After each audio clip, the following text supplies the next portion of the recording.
spotlight. Ain't no fan to say, can't win in the sunlight. Hello beautifuls, this is Aromie here and welcome back to That Which Binds Us. We are here getting a walk home from Idris and he's been looking through his emails and our girl's quite nosy and wants to know who is he messaging? The mafia or the president? I'm gonna joke and say the mafia. I don't know, maybe the mafia? He looks me straight in the eyes, stunned. Huh? What's with a serious look? Don't you know how to take a joke? Oh, a joke. You're terrible at jokes. That's why I didn't get it. Sure, I'm the one with no humor. He smiles at me and puts his phone back in his pocket. We continue down the sidewalk. I feel bad making him walk so far from his car, just to have to walk all the way back. I'm sorry for making you walk this far. I can walk the rest of the way home. He's gonna say no to that. I'm sorry for making you walk this far. Your car's still at the restaurant after all. It's fine, really. I need to get out and walk more anyway. We keep walking down the sidewalk, silent for the most part. Distant police sirens echo against the tall walls of the buildings. As long as they're not near me, I'm fine. The lights here are dimmer than they should be. Obviously, the city's too cheap to replace them when they should. Still, I have to admit that I do feel safer walking by him. He's mostly checking his phone or staring at the sidewalk beneath us, but there's still some comfort in him just being here. Plus, I'm leading him straight to my apartment. It's a little late to not trust him at least somewhat. We turn a corner and find a nicely lit all-by old hotel in front of us. We're just a block away. So, you live near here? Yep, just a block left. I don't think I've been in this district before. Really, there's a good sandwich shop a few doors down. Their roast beef is their signature dish. He grins a bit, not looking at me. Maybe I'll have to try it someday. Anything else here besides that? Not really. I think the building across the street from my apartment is a paralegal office or something. A few smaller office studios, one's a photography studio, and a convenience store. Not much on this block. Still, I don't have to walk far for much. That's good. I say we just passed a bus stop. Yeah, that's where I usually get on the bus to go to work. It's a lot cheaper than cabs. They get expensive after a while. I bet parking gets expensive after a while too. Too true. Finally, we turn another corner. I can see the sign for the building. Is this it? Yep. One of my neighbors walks by us, walking her dog. I give a slight wave at her. We approach the door. I tap in my security number and we enter. Everything is as I left it this morning. Books are stacked neatly, no clothes or blankets thrown about. The place looks clean. But there's always that little initial panicky feeling you get when you first show off your room to someone new and want to impress them. Is it really clean? Of course it's clean, but that doesn't stop me from worrying. We walk in and he takes a look around. It looks comfy in here. That's a compliment, right? I should probably invite him to do something. Like watch a movie. What? Doesn't he have to go home? Do you want something to drink? No, I'm fine. Sure, I'll take something. What do you have? Depends. I've got some sodas, I've got some white wine, I've got some water. You just keep a bottle of wine hanging around? Maybe. You never know when you need a sip. Of course, you definitely don't need a sip if you want to walk back alive and then drive. Please, a sip won't get me tipsy. You think you can stop after one sip? It depends on how much you hand me. I grab 2 wine glasses from my cabinet and pour a bit into each glass. Here, to a wonderful rest of the year. Cheers. We drink our half-filled glasses and set them down. But you know, the year is almost over with. Thanksgiving is next week. Then maybe we'll have to toast next year. Maybe. He smirks and sets the glass back down. Thank you for the glass. Thank you for walking me back. It was no problem. I guess I'll be on my way then. If you want to go anywhere else, well, you have my number. It's toll-free, you know, so it's fine to call. And you know it works both ways, right? Does it? Maybe I'll have to give it a try out then. It just takes a few steps towards the door, checking his pockets to make sure he's got everything. Good night. Good night. Bye, Idris. Be safe on your walk back. I don't know how far of a walk that was, though. And with that, he's out the door. I pour myself some more wine before washing the glasses and go to bed. Where's this at? This is our office? Workplace? Oh, what's wrong? Can't stay awake? I'm fine. Stay up too late? She says it innocently enough, but there's a twinkle in her eye telling me she's getting at something else. Maybe a bit too late. There was a show I really wanted to watch.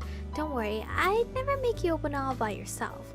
Time to change the subject then. You know, I hear Hannah's getting another job somewhere else. I figured. She's always complaining about her hours. Plus, I hear the furniture store down the street is hiring. Were they supposed to be closing last summer? Yeah, but then their closing sale made them more money than they had in a year, so they were able to stay open longer. They got a new manager, new inventory, the whole package. I wish we could get a new manager, but no more inventory. I'm tired of rearranging shelves just because the back storage is too full. Wishing isn't going to get us anywhere. No, it's not. Have you never heard of just making conversation? She sighs and stirs more creamer into her coffee. After this hellish morning at work, I'm about ready for something stronger than half and half. Done anything fun recently? Nope. Well, I did go to my parents' house if you think that's fun. Got to see their new dog, a real blonde golden retriever. So my sister ate dinner with them and left. Well, it's something different at least. Yeah. Sierra eats some more of her roast beef sandwich while I look out the window, trying to relax before the last few hours of her shift start back up. A few housewives pass, carrying groceries, a few little kids clinging to them. Some people passing are in suits, looking like they're ready to give a presentation or sign over businesses at the drop of a hat. The waitress comes by with our ticket and we leave. Oh, we're eating somewhere. I thought we were, at work. Junk mail, bills, nothing interesting today. Huh? No newspaper today. I guess I forgot to deliver it or something. Not like I'll have time to read it right now. Let's see, he should be here any minute now. It'll be the same old though. We're getting closer by the day. It'll be any day now. Surely it's more frustrating for them than me. They sure don't act like it sometimes. Come in. Well, let's not waste any time. Right. We are making some headway this time around. We found some of their higher-ups, and one of their guys is getting really buddy-buddy with them. Okay. Not easily impressed, huh? Well, that's about all I got. That's why we're not impressed, informant.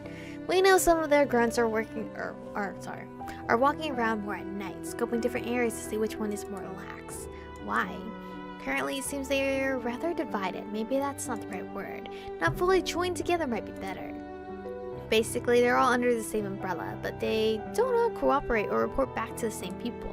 It means the more outlier groups can get the entire group in trouble with their petty crimes, but it also means that not everyone knows who's really in charge. It's one of the reasons we've been slowed down so much, but we're finally getting through it and into the main group. Main group, eh? Wait, I think I'm getting confused because we finished at the first route where was Steven there for the break-in? Was that in her route and not in this new route that we're in? My memory is shot. How much longer are we talking?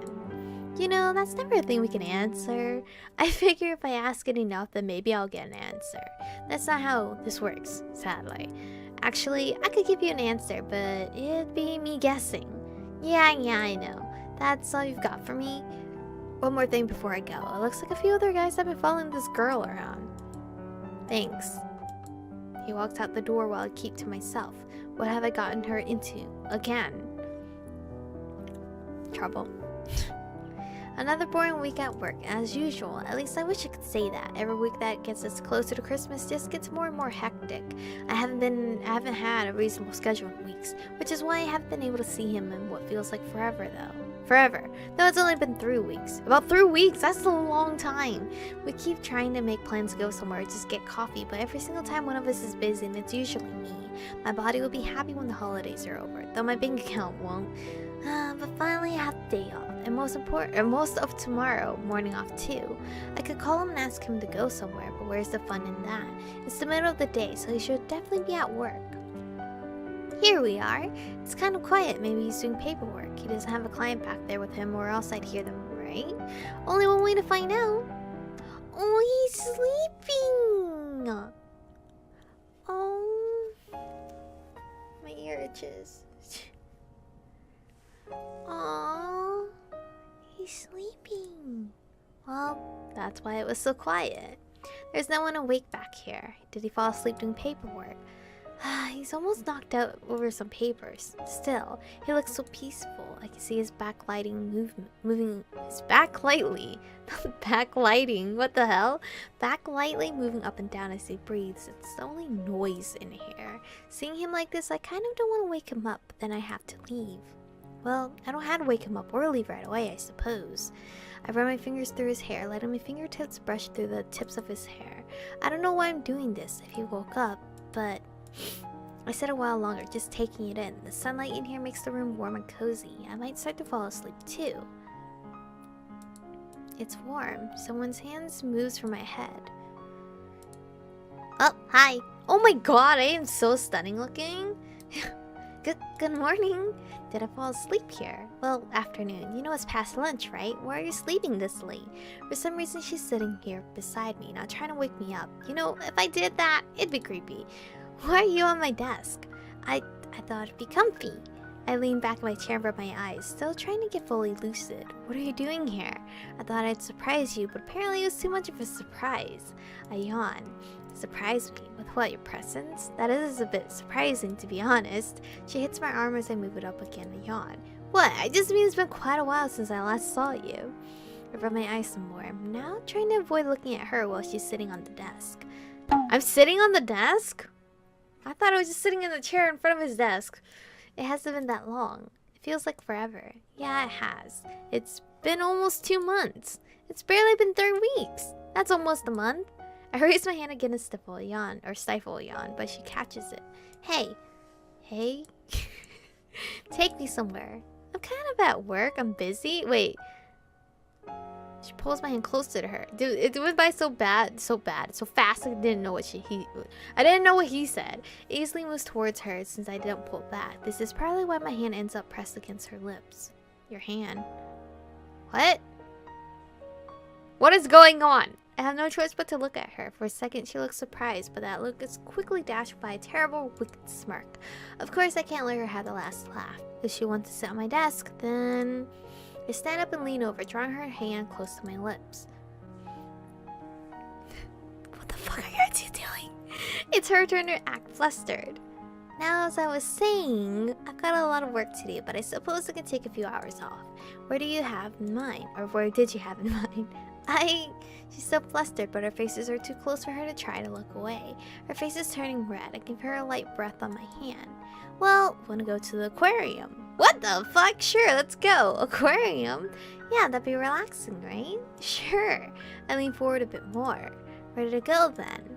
Yeah. I pull her off the desk and let go of her hand. She takes a deep breath to compose herself. Okay, let's go.